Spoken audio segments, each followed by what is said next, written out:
खूप वेळा लोकांना सांगत असतो, की बाबा तुम्ही 100 सोडा. हं? जे आपल्याला शक्य नाही, जे आपल्याला होत नाही, जिथं माणूस काही करू शकत नाही, त्या ठिकाणी देवाची शक्ती ही काम करत असते. आणि सर्वात सोपी शक्ती, सहज मिळणारी शक्ती, सहज मिळणारा आशीर्वाद, आपलं भाग्य उदयास आणणारा देव म्हणजे महादेव. हं? तुम्ही खूप वेळा लहानपणी अथवा पूर्वी जर कोणी वयस्कर मंडळी असेल, त्यांनी ऐकलं असेल की अ, महादेव पार्वतीच्या गोष्टी, छोट्या छोट्या गोष्टी होत्या. मी पण खूप ऐकल्या. हं? मी खूप ऐकल्या. माझ्या लहानपणी मला गोष्टी ऐकण्याचा खूप नाद होता आणि पूर्वीचे लोक गोष्टी पण सांगत होते. त्यात एक तुम्हाला सोपी करून एक सांगतो आणि शॉर्टकटमध्ये सांगतो. एक गोष्ट होती. बहुतेक शाळेमध्ये पाठ होता की थोडक्यात तो, पण काही मला आठवत नाही नेमकी. पण एक लाकूड तोड्या म्हणून एक त्याच्यामध्ये पात्र होतं, लाकूड तोड्या. तो लाकूड तोड्या गरीब होता. दररोज जंगलामध्ये जाऊन लाकडं तोडायचे आणि त्याचं जे जीवन आहे, दररोजचं जे प्रपंच जीवन आहे, जो खर्च पाणी काय, तो त्या लाकड तोडल्यावरून जे लोकांना लाकडं विकून तो त्याच्यावर चालवत असे, त्याचा जे संसार आहे तो. अशी ती गोष्ट आहे. हं? आणि एका दिवशी तो लाकूड तोड्या जंगलामध्ये लाकूड तोडत होता. पण काय होतं, खाली पाण्याचा ढोह होता. म्हणजे खड्डा होता, मोठा खड्डा होता.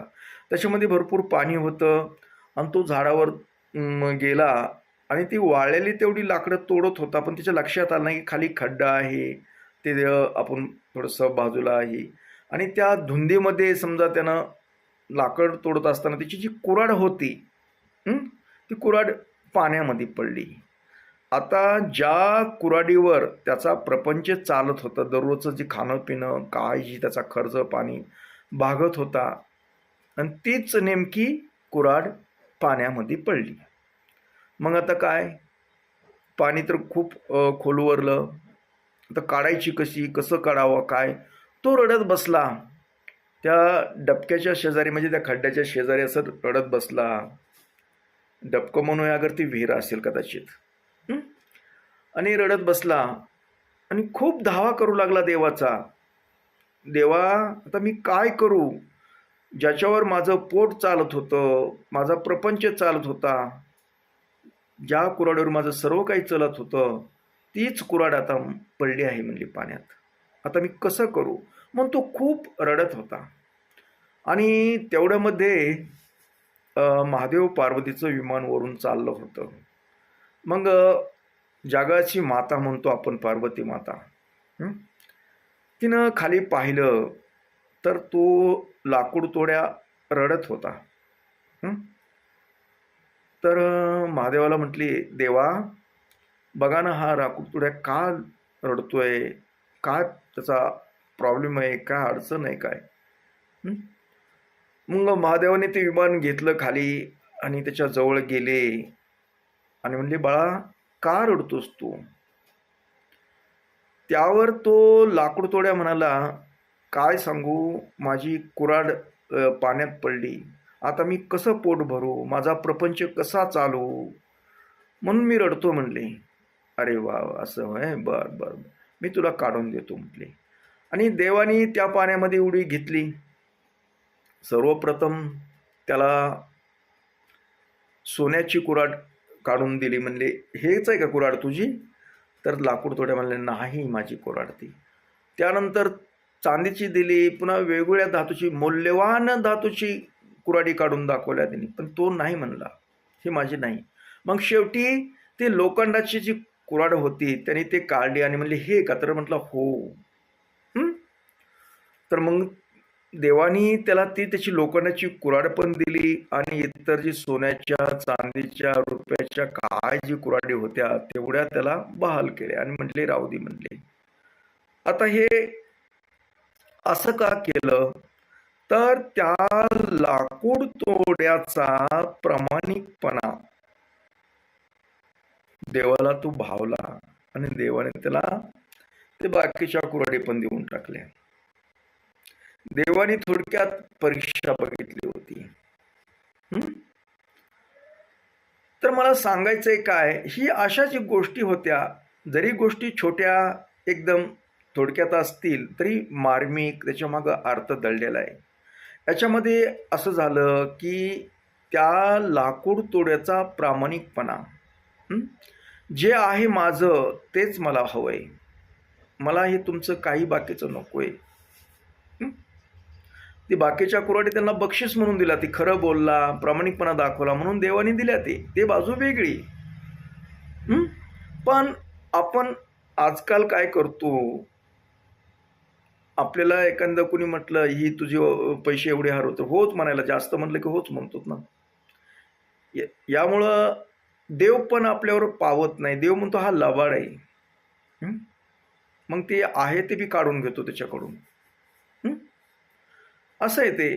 तर सांगायचं तात्पर्य म्हणजे आपण प्रामाणिकपणाने ईश्वराचं नामस्मरण केलं, ईश्वराचा धावा केला, आपलं काम करत राहिलं प्रामाणिकपणे, तर देव कुठल्या ना कुठल्या रूपातून, कुठल्याही रूपातून आपल्याला तो देतो, आपलं कल्याण करतो. असा हा महादेव आहे.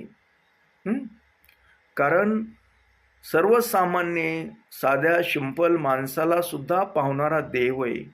म्हणून मी एवढंच सांगत असतो तुम्हाला की तुम्ही सतत त्याचं स्मरण करा,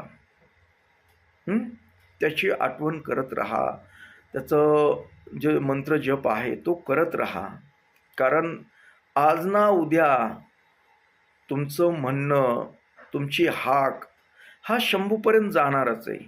वेळ लागतो देवाकडे, न्याय देवाकडे जाण्यासाठी थोडा वेळ लागतो. देव परीक्षा बघत असतो, अडचणी निर्माण करत असतो. पण आपण खचून जायचं नसतं. वाट पाहायची. आज ना उद्या, आज ना उद्या तो आपलं ऐकणारच आहे. आपली काय अडचण आहे, आपण कुठल्या ह्याच्यामध्ये ग्रासलो, कुठल्या समस्येमध्ये ग्रासलो, हे त्याला समजतं. आणि तो एक ना एक दिवस आपल्याला आशीर्वाद देतो आणि आपलं भलं करतो.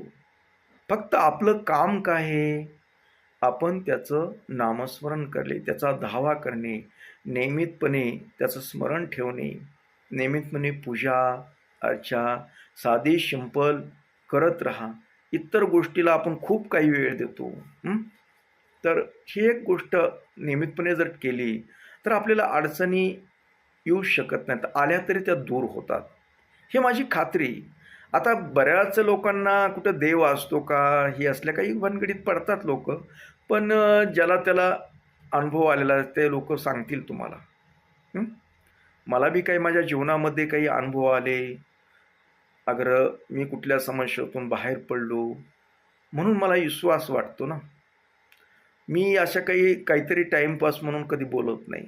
कारण माझ्या जीवनामध्ये काही घडामोडी घडल्या आणि त्या घडामोडीत काही दुःखाच्या असतील, कशाच्या असतील, त्यातून मला बाहेर काढलं ते केवळ शंभूने काढलं असं मला वाटतं.